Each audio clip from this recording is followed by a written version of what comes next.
सालों का दर्द और यकीन। वक्त गुजरता गया, दिन महीनों में और महीने सालों में बदलते गए, लेकिन हजरत याकूब अलैहिस्सलाम का दिल का दर्द कम नहीं हुआ।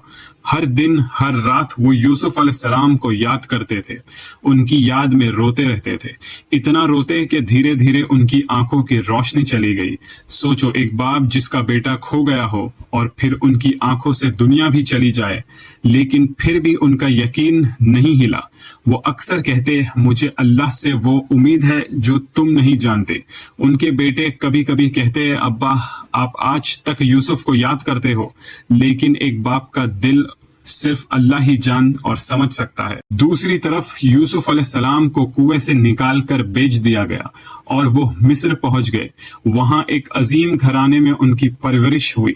यूसुफ अलैहिस्सलाम जवान हुए और उनकी शख्सियत, हुस्न और अखलाक सबको मुतासिर करने लगे। लेकिन यही नहीं, एक नया इम्तिहान शुरू हुआ। उस घर की एक औरत उन पर फिदा हो गई। एक दिन उसने दरवाजा बंद कर दिया और यूसुफ अलैहिस्सलाम को अपनी तरफ बुलाया, लेकिन यूसुफ अलैहिस्सलाम ने फौरन अल्लाह की पनाह मांगी और कहा, मैं ऐसा गुनाह नहीं कर सकता। वो वहां से भागने लगे। औरत ने पीछे से उनका कुर्ता पकड़ा जो फट गया।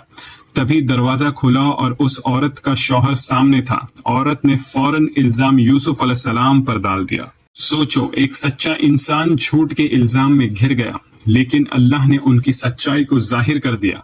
एक गवाह ने कहा, अगर कुर्ता आगे से फटा है तो यूसुफ झूठा है, और अगर पीछे से फटा है तो वो औरत झूठी है। जब देखा गया तो कुर्ता पीछे से फटा था। सच सामने आ गया, लेकिन फिर भी लोगों की बातें रुकने वाली नहीं थी।